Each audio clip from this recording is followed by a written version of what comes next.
Amen. Good morning po sa lahat. Ito po yung second time ko na magsasalita dito sa unahan. Still, kinakabahan ako.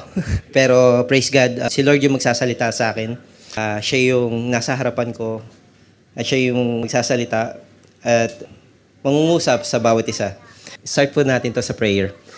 Lord, pinupurit, pinapasalamatan po namin kayo sa araw na ito, O Lord. Salamat po sa buhay ng bawat isa na nandito, O Lord. Salamat, Panginoon, na nangusap kayo sa mga puso nila, O Lord, na mag-church, Lord.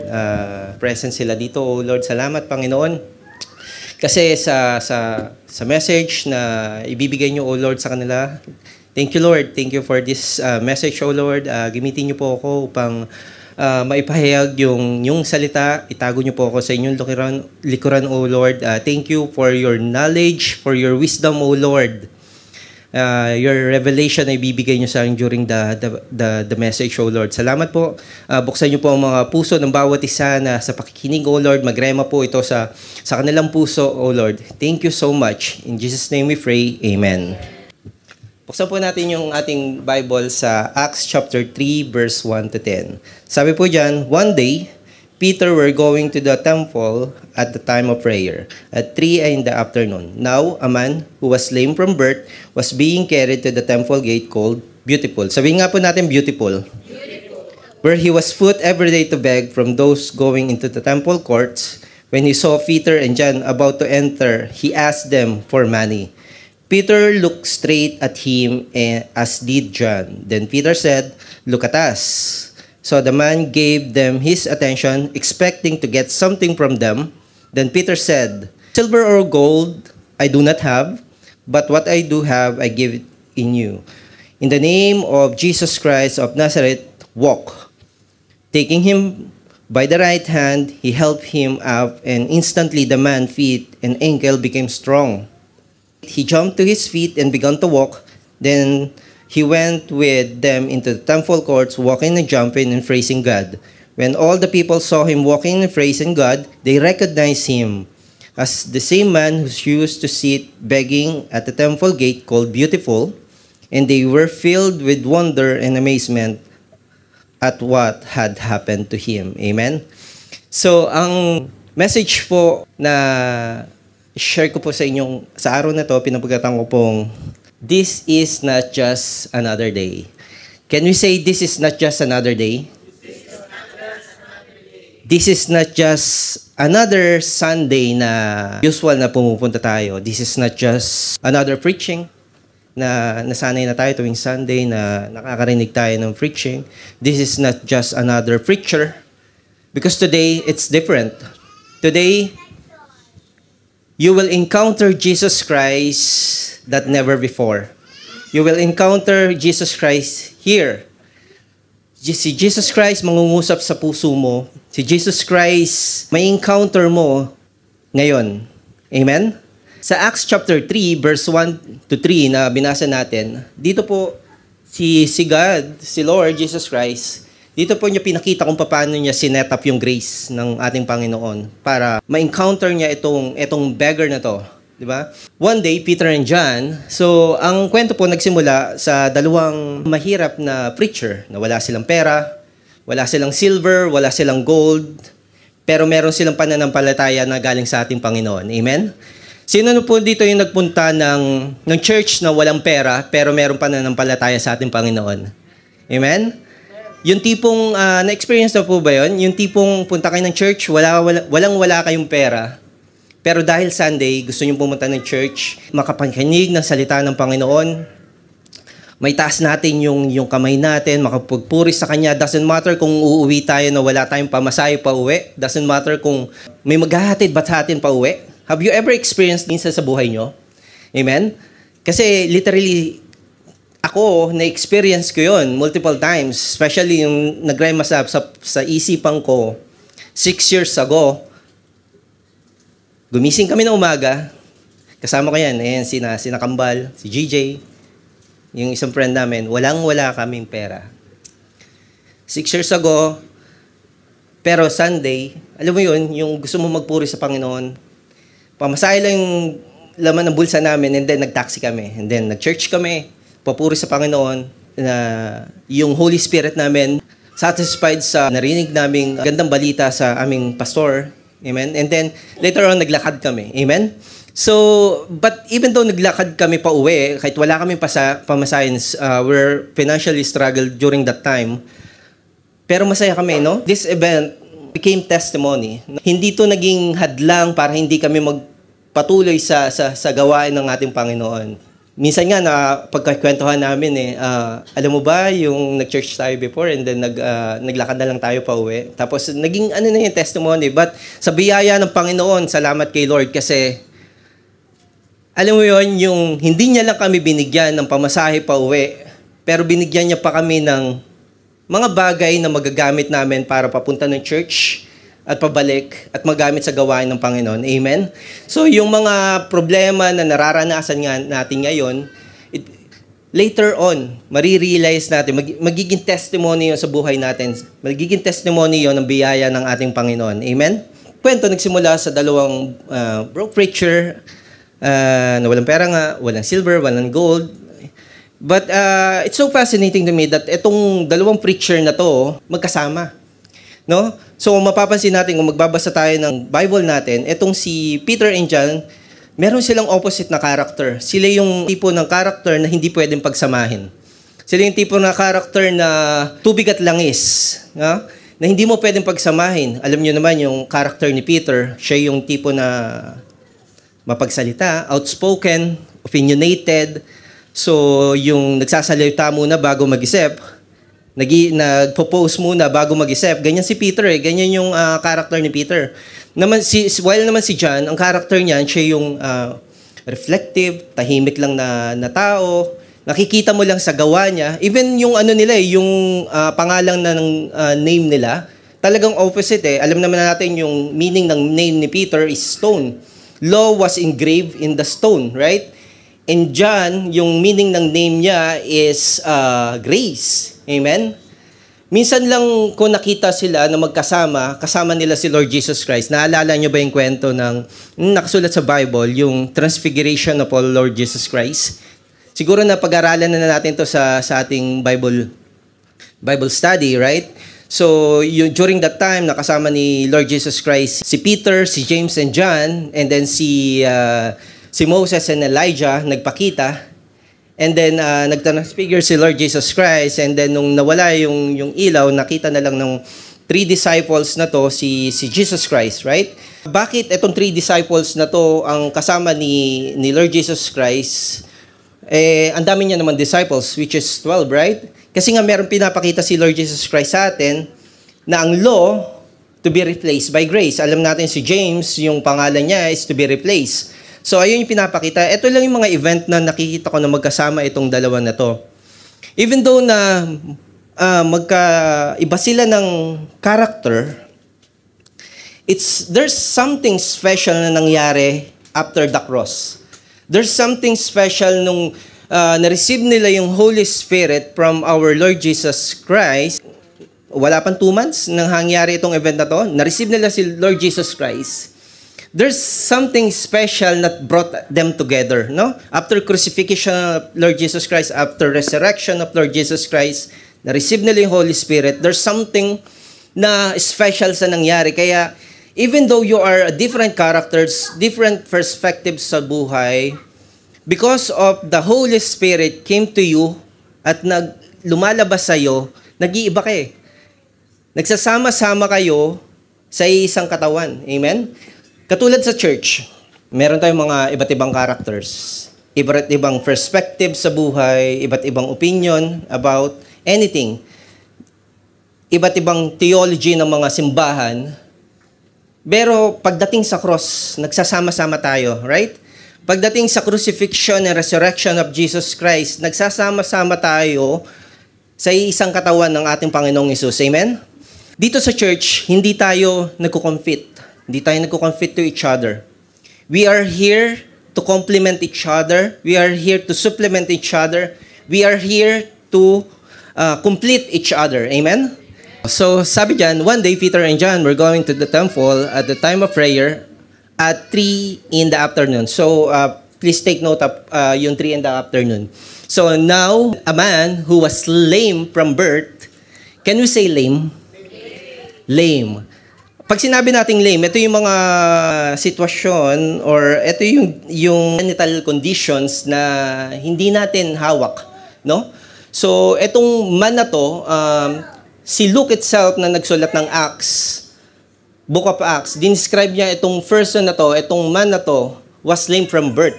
Si Luke na doktor, physician, sinulat niya ito na this man is lame from birth. Ito yung condition na hindi katulad ng condition na aksidente ka. And then, nung na-aksidente ka, hindi ka na nakalakad. Kasi itong condition na to, pa-aksidente ka before, naaalala mo pa kung paano maglakad. Naalala mo pa kung paano tumakbo, umakyat sa puno. Pero itong lame man na to, na-describe ni Luke, hindi niya naaalala. Wala siyang ganung experience na nakakapaglakad.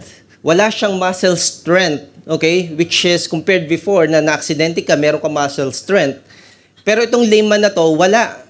Parang it reminds us of our lame condition before. This man, this lame condition, ito yung congenital condition na hindi niya kasalanan because of the maybe diseases from birth or during the pregnancy of his mother, reminds of our lame condition since birth then before. Alam naman natin na we are born sinner before, right? We are born of sinner, but because of our Lord Jesus Christ, because of the finished work of our Lord Jesus Christ sa cross, we are not born sinner anymore. We are born again. Amen? Because of the finished work of our Lord Jesus Christ, we are not anymore sinner, but we are born again. Amen? Itong lame man na to, kung aaralan natin, kung paano ba yung struggle nito during that time na lumalaki siya. Imagine, hindi kayo nakakalakad. Hindi kayo nakakalakad since birth. Sabi nga dyan, no, di ba, from his birth was being carried to the temple gate called Beautiful, no? So, ibig sabihin, yung physical challenge, meron siya. Yung mobility, magpunta sa isang lugar, di ba, using his feet, hindi niya magawa. Hindi ito katulad nung sa social media na nakikita natin na meron silang mga kamay na ginagamit nila para mag-mobility, di ba? Ito, wala talaga. Describe ni Luke na wala. Kine-carry siya to the temple gate every day. So, meaning, mahina yung katawan niya. Even yung mga kamay niya, mahina. So, ito yung isang mga challenges, physical challenges ng lame man na to. Isa pang challenges nito, yung social and emotional impact.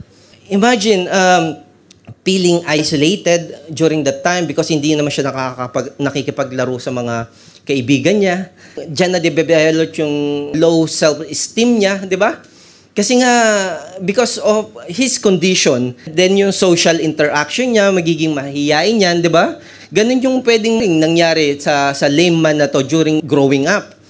And then, syempre, that time, hindi naman katulad ngayong panahon natin, marami ng technology, pwede na nating physical therapy yung mga paa natin, di ba? Itong hita natin kung wala yung muscle strength. During that time, wala tayong ganung mga technology, kaya imagine, yung struggle ng tao na to, and then hindi rin siya nakakuha ng magandang education. Kasi nga mobility, hindi siya makapunta doon siguro sa school. And then dahil dito, hindi siya nagkaroon ng magandang trabaho or hindi siya nagkaroon ng opportunity na magkaroon ng magandang ikabubuhay. Kaya naman naging beggar itong isang tao na to. Pero sa kabutihan ng ating Panginoon, sabihin natin, this is not just another day. Today, etong person na to, may encounter niya yung kabutihan ng Panginoon, yung biyaya ng Panginoon. Ngayon, ang ginagawa ng Panginoon, sineset up niya yung grace para sa tao na to. Sineset up niya yung grace. Imagine, yung 3 o'clock at 3 in the afternoon. And then in 3 o'clock in the afternoon, he was being carried to the temple gate called Beautiful. Imagine yung coincidence ba yun? Di ba? In 3 o'clock. And then this 3 o'clock, nung binabasa ko tong passage na to, sabi ko, bakit merong 3 o'clock na oras? Di ba? Normally, pag nagbabasa ako ng Bible, sabihin nila afternoon, umaga o gabi. Pero ito, meron talaga specific time. And then, nag-research ako, sabi ko, bakit may 3 o'clock? And then, ni-research ko, kailan ba namatay si Lord Jesus Christ? And then, yung nabasa ko kung kailan siya namatay, talagang, I'm so blessed, tinalabutan ako, kasi it was 3 o'clock. Amen? Imagine mo yung na-encounter niya, itong si Peter and John, 3 o'clock in the afternoon, after the death of our Lord Jesus Christ. After sinabi ni Lord Jesus Christ, it is finished. Amen? Tetelestai, it is finished. And then, now, itong man na to, may encounter niya yung biyaya ng ating Panginoon. Amen? Amen. So, sabi dyan, was being carried to the temple gate called Beautiful. Can we say beautiful? Beautiful. Okay. Pag sinabi natin beautiful, maganda yan, di ba? Yes. Di ba? Nung ni-research ko, yung gate beautiful, kasi curious ako, ano ba itong gate na beautiful na to? Temple gate. And then, research ko na itong beautiful gate pala is so beautiful talaga. Kasi nga, it was made of Corinthian brass or Corinthian bronze na mas mahal pa sa silver and gold. Imagine that. Talagang beautiful, di ba? And then, there's a person in front of the beautiful gate. Can you see the contrast? Kung paano sineset up ng Panginoon yung mga bagay-bagay. Unang-una, meron tayong Peter and John, which is contrast. Then, merong beautiful gate and unfortunate person in front of the gate. Contrast. A beautiful and ugly person. Contrast. So, meaning, si Lord, hindi siya tumitingin kung maganda ba? O okay, set up kita, dito ka sa magandang lugar, o dito ka sa pangit. Kasi nga, pangit yung condition mo, dito ka lang sa pangit na set up. Pero hindi, si Lord, ginagamit niya yung mga tao na hindi naman talaga, iisipin natin, hindi talaga pwedeng magsama, at saka yung mga bagay na hindi naman talaga pwedeng magkasama, yung opposite, di ba? So, hindi natin alam kung paano gumagawa ang Panginoon, paano siya kikilos sa atin, pero ang mahalaga dito, kung paano niya sineset up yung grace niya para ma-encounter ka. Amen? Sabi po dyan, where He put every day to beg from those who's going to the temple courts. Every day ng buhay ng tao na to, maraming dumadaan sa kanya, dinadaan-daanan lang siya, minsan binibigyan siya ng limos, minsan dadaanan lang siya kahit nanghihingi siya, minsan, bibigyan siya pero hindi naman siya kinakausap. Ganyan yung mga sitwasyon ng mga beggar. Magkwento lang ako. Minsan sa buhay ko, alam nila kasi pag meron ako nararamdaman, kinikwento ko yan sa kanila, sa asawa ko, sa kanila. Nakatira kami dito sa Sarja and then wala pa kaming sasakyan nun. Naglalakad ako doon sa bridge, carpet. Doon sa taas ng bridge, ang daming beggar doon. Pero isang beggar na kumurot sa puso ko. Kasi during that time, bata pa yung anak ko, kalalabas lang, and then nakakita ako ng mag-ina na nandun. Bata, kasing baby ni Adam. Sabi ko, grabe naman. Sabi ko, yung anak namin, si Gab, si Adam, nabibigyan namin ng maayos na buhay. Kumbaga, yung pangangailangan ng normal na bata, gatas, o ano. Tapos eto, kainitan ng araw, nandun sila sa bridge para manghingi. And then every day ko silang dinadaan na may kurot sa puso ko. Gusto ko silang kausapin every day. Ang tagal nun. Hanggang nakita ko na yung bata, lumalaki sina Adam, si Gab, lumalaki na rin yung bata. Because lagi may kurot sa puso, sabi ko nga minsan, ang dami ng gatas galing kay GJ. Sabi ko, dadalang ko yung bata ng gatas. Pero laging ganun na lang. Meron kasing laging lame reason kung bakit hindi ko nagagawa. Diba? Sa atin, marami tayong mga lame excuses eh. Marami tayong lame. Sige, sa next week na lang ako mag-church kasi nga masakit yung katawan ko. So next week na lang ako kakanta. Next week na lang ako magsaserve kay Lord. Next week na lang ako. Nangyari sa akin to. Lame reason kung bakit hindi ko nakausap yung bata. Hindi ko nakausap yung magulang. What if kung nakausap ko yung magulang, magkakaroon siya ng big impact o impact na, okay, alam mo ba, naalala ko before, merong kumausap sa akin, ganyan, ganon. Nag-share sa akin, kahit na Muslim sila, na mahal ka ng Diyos, di ba? Pwedeng maging malaking impact yun sa buhay ng mga ito. Pero hindi ko nagawa. Naging, tahimik ako. Nagkaroon ako ng lame reason kung bakit hindi sila kausapin. And then, later on, ikikwento ko rin sa iyo kasi talagang nasa puso ko yun hanggang ngayon. Kaya nagkaroon din ng pagkakataon sa buhay ko na meron na naman nangyari pero hindi ko na pinalagpas. Amen? So, ayan yung nangyayari dyan sa tao na yan. Nagbebeg to everyday sa temple court. Amen? So, temple courts, everyday. Maraming dumadaan sa kanya. Kaya naman tayo, pag meron tayong mga nadaanan, yung mga taong pinuposisyon ng Panginoon sa dadaanan natin, don't miss the opportunity. Kasi nga, ako na-miss ko yung opportunity. And then, till now, niniisip ko yun eh. Kamusta na kayong bata? Siguro kasi laki na ni Adam yun at ni Gab. Amen? Don't miss the opportunity kasi what if kung kinausap ko yun, naging malaking impact siya dahil sa kinausap ko siya that time, di ba? So, don't miss that opportunity. Huwag kayong gumaya sa akin. And then sabi dyan, when he saw Peter and John about to enter and ask for money, okay, kasi nga beggar siya, ayan lang naman yung kaya niyang gawin, humingi ng pera sa mga nagdadaan, humingi ng pagkain. And then, eto na. Sabi dyan sa Acts chapter 3, verse 4 to 6, the encounter of grace. Okay? So, nung una, sineset up ni Lord yung grace para dito sa lame beggar na to. And now here, eto na, may encounter na ng lame beggar yung grace ni Lord. Kaya sabi ko sa inyo, this is not just another day because this is not just another, again, Sunday. Because today, you will encounter the Lord Jesus Christ. Maybe, hindi lahat sa atin. Meron sa inyo na maybe today, may encounter niya yung ating Panginoon. Amen? So, sabi diyan dito sa Acts chapter 3, verse 4 to 6, sabi diyan, Peter looked straight at him as did John. Kita nyo, ang haba ng binasa nating verse, di ba? It's 1 to 10. Pero si John, wala siya, hindi siya nagsalita, no? Puro si Peter yung nagsasalita, sabi ni Peter diyan. Then Peter looked at us. So the man gave him his attention. So, giving his attention. So, sabi ni Peter, look at us. Ganun siguro yung sabi ni Peter. Parang, okay, hey, look at us. Sabi, nag-expect to ng ay, malaki bibigay na to eh. Sabi ni, look at us. Sabi ganun. Sabi dyan sa next verse, so the man gave them his attention. Di ba? Meron kumausap sa akin. Salamat. Sabi niya ganun.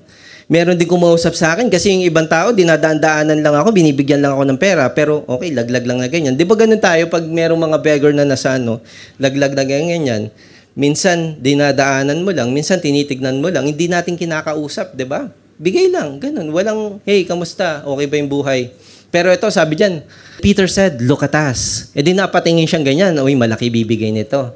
So, sabi dyan, so the man gave them his attention, expecting to get something from them.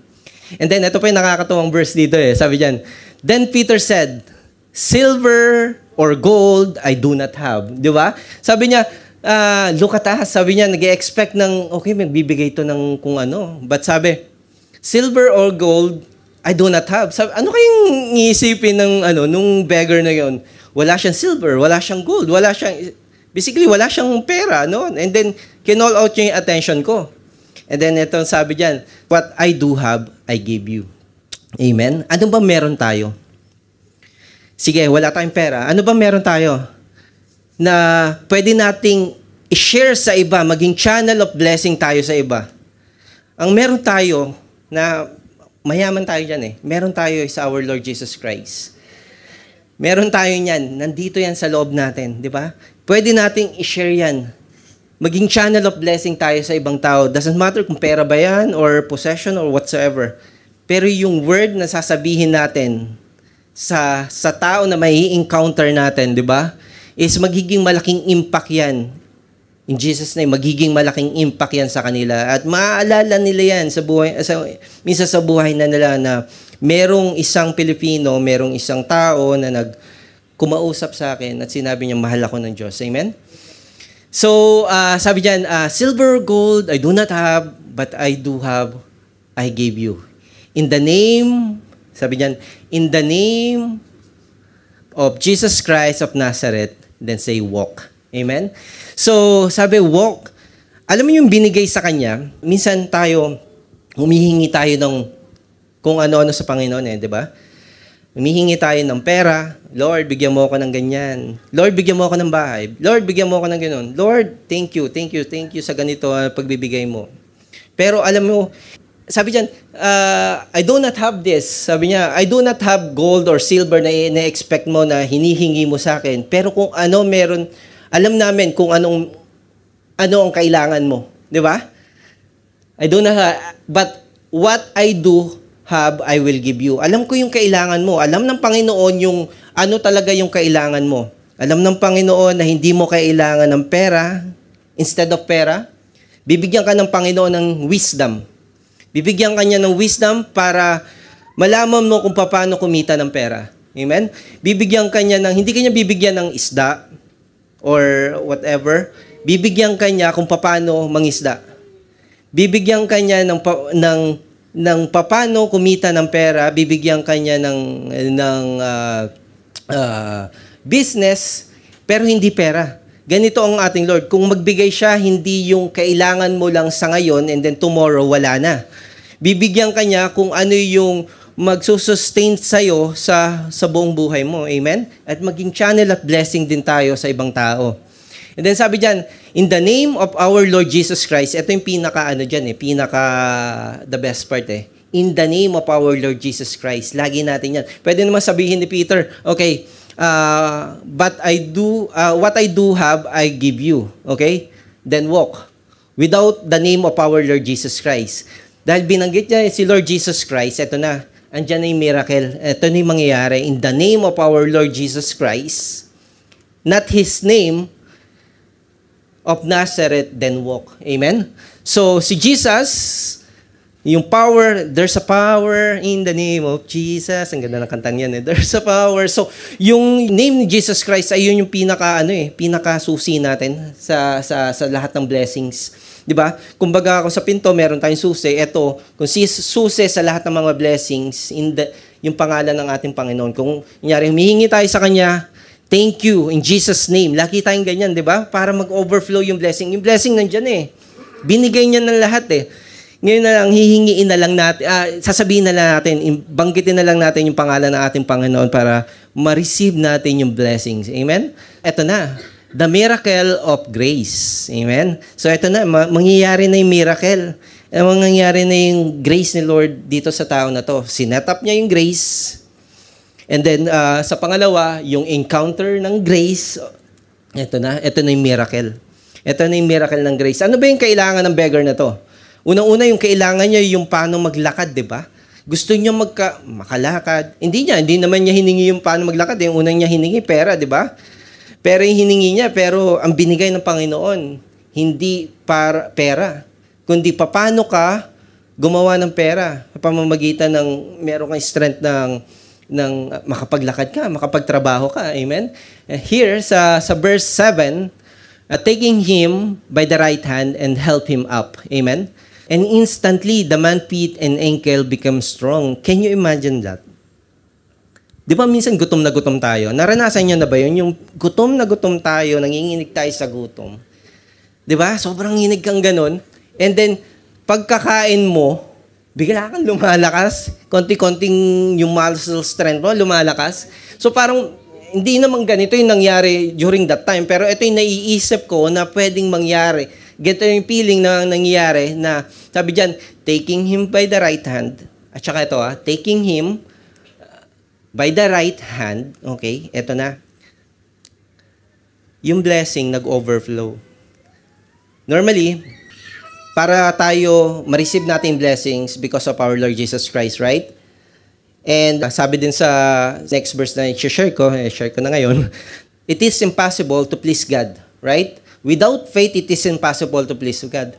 But this person, wala naman tong faith, di ba? Kaya nga siya nandoon kasi hihingi ng pera, di ba? Andun siya manghingi ng pera, manghingi ng alms, ng limos. Pero hindi nandun siya dahil sa Panginoon, di ba? Paano gumaling to? Pwede pala yun, di ba? Yes, pwede po yun. Kaya, remember, last time, nag-message ako doon sa group natin, sa Grace Keeper. Sabi ko, pag-pray natin tong si ganitong person, kasi nga, may problema siya sa puso niya. 27% na lang yung puso niya tumatakbo. Pinag-pray natin yon. Kasi naniniwala ako dito sa verse na to, na Pwede silang gumaling through us, okay? May share natin yung blessing even though they don't have faith. Yes, pwede po yun. Instantly, the man's feet and ankle become strong. Sabi diyan, he jumped to his feet and began to walk. Amen? Can you imagine that? Bigla na lang, instantly na lang, nakalakad yung person. Kung ikaw, nakikita mo yung isang tao talagang lumpo. Diba? Bigla na lang makikita mo one day nakakapaglakad na. Ano nangyari? Wala namang ganong kagaling na technologies during that time. It's a miracle, diba? Then sabi diyan, then he went with them into the temple courts, walking and jumping and praising God. Imagine, etong tao na to na walang faith, walking and jumping and praising God. Amen? So yung prayer natin, nagsisilbi tayong channel of blessing sa ibang tao. And then, pag etong tao na to, eto, may kwento ko. Yung pinag-pray natin na 27% na lang yung katawan. That day, yung na-miss ko na opportunity dun sa beggar na nasa bridge, na-miss ko, nagawa ko sa isang tao. Sabi ko, Lord, ang tagal ko na sa work na to. Sige, una pa lang 2 taon pa lang ako sa work. Gusto kong i-share yung word of God dito sa mga tao na to, pero hindi ko magawang ma-share. Wala akong lakas ng loob. Alam naman nila na pagdating sa trabaho, iba ako medyo top. Ganun ba? So, paano ko maibibigay yung salita ng Panginoon sa mga to? Pero ito yung ginamit ng Panginoon. Ito yung sinetap niya. Nagkasakit yung magulang. And then, sabi ko, anong pangalan ng magulang? Sabi ko, ipag-pray natin. Then, pinag-pray. And then, kinausap ko sila. Hindi lang siya, yung pating ibang mga office mate ko. So, kinausap ko sila. Parang nagkaroon kami ng mini Bible study doon sa ano. And then, sabi nila, then, amen, amen, amen. And then, from that day, nagkaroon sila ng change of mind. Pag nagpe-pray sila, sabi ko, pag nagpe-pray kayo, huwag niyong sasabihin sana. Kasi nagda-doubt kayo sa Panginoon, di ba? Sabi ko sa kanila, pag nagpe-pray kayo, salamat sa pagpapagaling niyo sa magulang ko, salamat sa ganyan, salamat sa ganon. And then, praise God, kasi tuwi na lang na tinatanong siya, kamusta na yung nanay mo? Gumaganda na daw yung feeling ng nanay niya, gumaganda na yung puso, yung heartbeat daw, nadadagdagan na kasi dati 27% na lang, so nag-i-increase na, tapos hindi na nahihirapang huminga. And then, amen. Kita nyo yung biyaya ng Panginoon dahil sa atin, dahil sa inyo na blessed people, na i-transfer natin yung blessing sa ibang tao through prayer. And then here, yung tao na yun, sabi dyan, praising God. Diba? Naging testimony. Amen? From without faith to praising God. Amen? Ganun natin pwedeng gamitin yung blessing na meron tayo. We are righteous, we are holy. We know that. Gamitin natin to maging channel of blessing tayo sa ibang tao. So, para maging, as you can see, he's praising God. From begging to praising God. Amen? By begging to walking and jumping and praising God. Amen? So, this is the miracle of grace. Because of our Lord Jesus Christ, nagkaroon ng miracle sa tao na to, and then this miracle transformed him to spiritually transformed, physically transformed, jumping, praising God. Amen? For sure, yung financial status niya, mag-change din yan kasi pwede na siyang maglakad, pwede na siyang magtrabaho. Amen? So, hindi na siya kailangan mag-beg, hindi na siya kailangan dalhin lagi doon sa temple court in front of the gate para mag-beg. Amen? So, ganyan kabuti ang ating Panginoon. Ganyan, once na ma-encounter niyo yung grace ng ating Panginoon, talagang magpe-praise ka na lang sa Kanya. Amen? Ito nga yung kanina, sa Hebrews 11 verse 6, sabi nga, without faith, it is impossible to please God. Because anyone who comes to Him must believe that He exists and that He rewards those who earnestly seek Him. Amen? So, etong person nga to, sabi ko nga kanina, wala siyang faith, but because of you guys, because of us, because of yung biyaya ng Panginoon, in Jesus' name, by taking Him by the right hand, nung hinawakan mo, parang kuryente, nag-overflow yung blessing Nag-overflow yung blessing dun sa person at nakatayo siya. Amen? Because of our Lord Jesus Christ. Naalala niyo yung kwento na isa pang supporting verse. Naalala niyo yung kwento ng Mark chapter 2, yung Jesus forgive and heal the paralyzed man, di ba? Yung dinala ng mga friends niya o kamag-anak niya yung paralyzed man. During that time na si Jesus entered in the Capernaum, okay? So, nagpipreach siya sa loob ng bahay and then pull pack ng tao. So, hindi na nila maipasok sa pinto, hindi nila sa bintana, okay? Pero pinasok nila sa bubong, no? Kung walang room of opportunity sa pinto o sa window, there's a room of opportunity dun sa rooftop, dun sa bubong. So, basically, nung binuksan nila yung bubong, and then dahan-dahan nilang binababa yung tao, di mo? And then si Jesus, nakita niya yun. When Jesus saw their faith, hindi faith nung paralyzed man, di ba? Imagine, katulad kanina, nakita ng ating Panginoon yung faith ni Peter and John. Kaya gumaling yung beggar. Ito, nakita ng Panginoon, when Jesus saw their faith, He said to the paralyzed man, Son, your sins are forgiven. Amen? Because of the faith of those person na nagdala sa kanya at inakyat sa bubong, binuksan yung bubong, can you imagine? Kung yung may-ari ng bahay, si Peter, no? Ay! Yung si Peter na outspoken, opinionated, tapos merong nagbubutas ng bubong natin na ganito, no? Ay! Sino yan? Ganun. Di ba? And then, binaba. Doesn't matter kung bubuhati nila. Doesn't matter kung ano. Because of their faith, gumaling yung tao. And then, I'm sure, pagkagaling nitong tao na to, nagpe-praise tong tao na to, ang nag-glorify dito si Lord Jesus Christ. Amen? Hindi yung mga tao na nagdala sa Kanya, mag-glorify dito si Jesus Christ. Amen? I-share natin blessing. Maging channel of blessing tayo. Hindi man pera, channel blessing, prayer. Kasi eventually, mag-glorify dito si Lord Jesus Christ. Amen? Acts chapter 3, verse 16. Ito pa. Duktong lang to ng chapter 3. Sa verse 16, sabi niya, by faith in the name of Jesus, this man whom you see and know as we made strong, it is Jesus' name, and the faith that comes through Him. And the faith that comes through Him. Kaninong faith? Faith ni Peter and John comes through this person, comes through Him that has completely healed him, as you can all see. Amen? So, yung faith na meron tayo, gamitin natin as channel of blessing for others. Amen?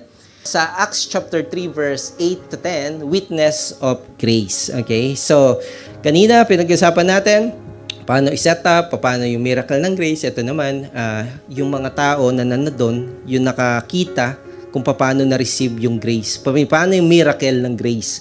Sila yung mga witness, yung mga meron ba na nandun. So, when all the people saw him walking and praising God, they recognized him as the same man who used to sit begging at the temple gate called Beautiful, and they were filled with wonder and amazement at what had happened to him. Amen? So, kung babasahin pa natin yung following verses dito, ang dami pa dyan eh. Nakulong si Peter dahil sa pag-heal sa man na to, pero napakawalan din siya. Kasi wala silang makita na mali na ginawa ng Panginoon. Itong ni Peter and John, dahil sa Panginoon, gumaling ito. Pero kung babasahin pa natin yung mga following verses na to, kaya nagagalit itong mga Pharisees na to, Sadducees na to, because of dinedeclare ni Peter and John in the name of our Lord Jesus Christ. Amen? Which is, crucified nila. This is almost 2 months before the death of Jesus Christ in resurrection. Crucified nila, and then, here it is. Dahil sa pangalan ng ating Panginoon, gumaling itong mga tao na to. Amen? Gumaling tong tao na to. Amen? Tayo, as a believer of Jesus Christ, as blessed people, righteous people, because of our Lord Jesus Christ, we are righteous, not because of our doing, because of our work, okay? we became righteous because of our Lord Jesus Christ. This is divine change, di ba? So from sinner to a son of God. Amen? So because of the Lord Jesus Christ, kaya naman lahat ng papurit pasasalamat belongs to our Lord and Savior Jesus Christ. Thank you, Jesus. Amen? Mag-pray na po tayo. Lord, thank you po sa araw na ito, O Lord. Salamat po sa natapos naming mensahe galing sa inyo, O Lord Jesus Christ. Thank you sa mga revelation, O Lord, sa wisdom and knowledge, Panginoon, na binigay nyo sa puso ng bawat isa, O Lord, na today, this is not usual Sunday, Lord. Today, nagrema ito, Panginoon, sa bawat puso ng bawat isa, O Lord. Mag-i-impact ito, O Lord, sa puso nila. Thank you, Lord Jesus. Thank you sa tinapos mong gawa sa krus ng Kalbaryo, O Lord. Thank you for this message. In Jesus' name we pray. Amen. Amen.